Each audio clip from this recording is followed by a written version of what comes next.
Hello everyone.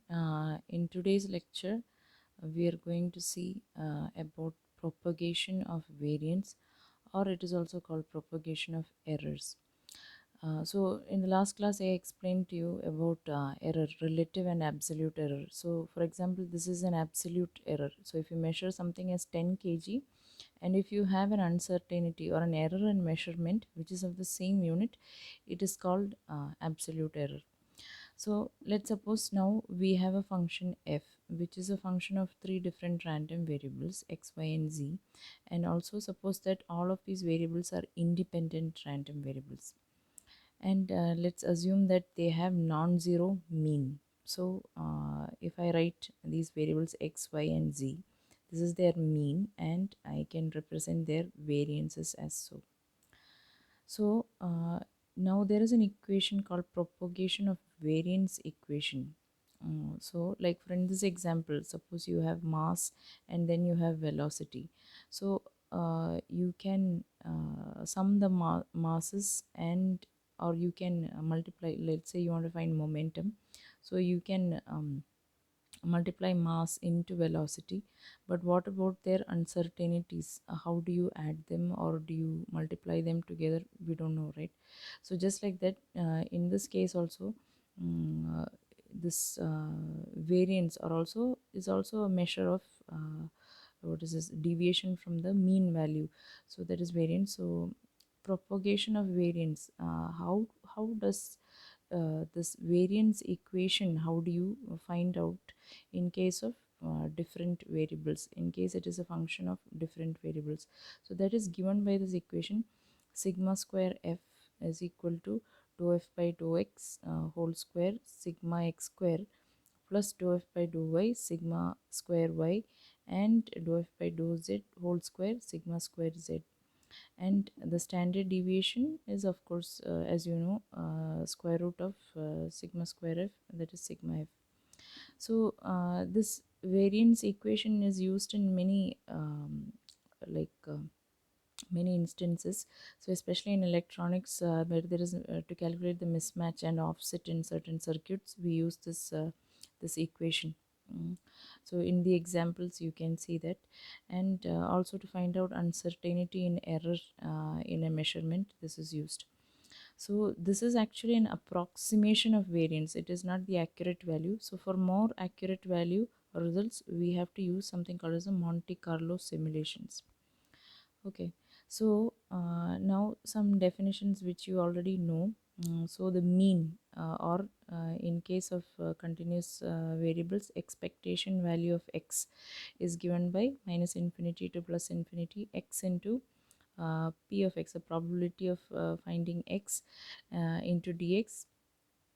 And so that is given that in case it's not a continuous distribution, it is given by x1 plus x2 divided by n. So here also the second moment, as you all know, is given by ex square, expectation of x square. So that is given for continuous random variable, it is from minus infinity to plus infinity x square into probability of x, for that value of x. And in case of discrete values, it is given by this equation. So we have these two expectation values.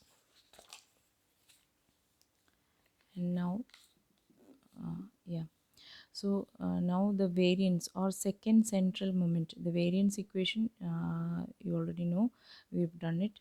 So sigma square x is given by that second moment minus expectation of the second moment minus the expectation of x, the whole square.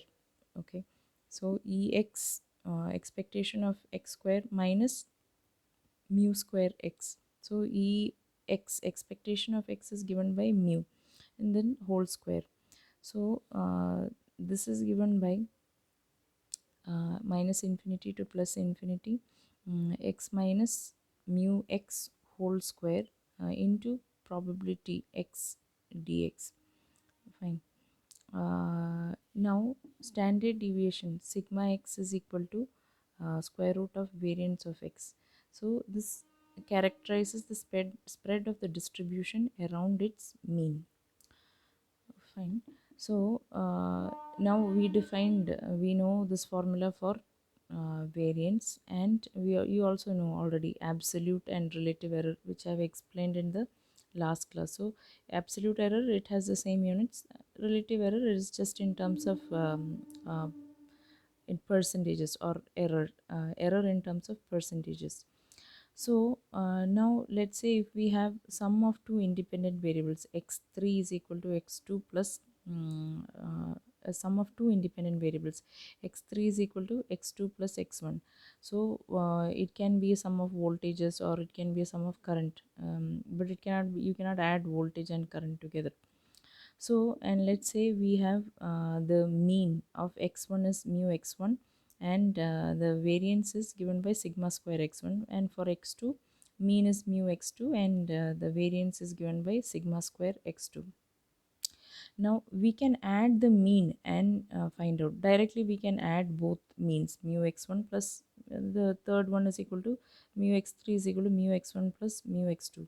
But what about covariance? How these variables are interact, or sorry, how these variables relate to each other, how vary with respect to one another, that is covariance. So how about that? How do we add in this case? We want to find the sum of two random variables, and each random variable has one mean and one variance. So the mean we can add and find out the third variable, but how about the variance? How do we add them, or how do we do it? So we have to follow the equation that we saw uh, before. Okay, so the what is that, the propagation of variance equation. We cannot just simply add the two variances just as we have added the mean, but we have to use this formula of propagation of variance equation. So sigma square of x3 is given by dou x3 by dou x1 sigma x1 square, and dou x3 by dou x2 whole square, here also whole square, here also whole square, multiplied by sigma square x2. Okay, so now I'm substituting x3 is equal to x1 plus x2. So dou x3 by dou x1 is given by dou x1 of x1 plus x2, and this is what dou x1 by dou x1 plus dou x2 by dou x1. So this is equal to 1. Here this is 1, and this is independent variable, so it is 0. So similarly you can, the answer is 1. Similarly you can get for dou x3 by dou x2, that also will be 1. So now we got two values, this value is 1, this also is 1. So then we can write what, sigma x3 square is equal to sigma x1 square plus sigma x2 square. So this is the addition. So unless we substitute in this formula, we cannot directly write that this is the sum. The variances cannot be added directly. So but from here we understood that if it is a two independent variables, then you can write it as the sum. And sigma x3, the standard deviation, is the square root of the two variances. So now let's take the example of two resistors in series. So let's say resistor R1 and resistor R2, and this resistor R1 has a mean value from the value that is required, so that is mu R1, and then the standard deviation is given by sigma R1, and mu R2 also there is a mean value for R2 and sigma R2. So and then you have the third resistor R3 is equal to mu R3 sigma R3, where R1 R3 is supposed to be R1 plus R2. Okay, so it's a sum of the two resistances. So mu R1 is equal to mu R2, let's say it is 1 kilo ohm, the value, and the deviation from the mean value is given by 10 ohms. So 1 kilo ohm is the value and 10 ohm is the deviation, so standard deviation. So that is 1% error from the real value. So sigma square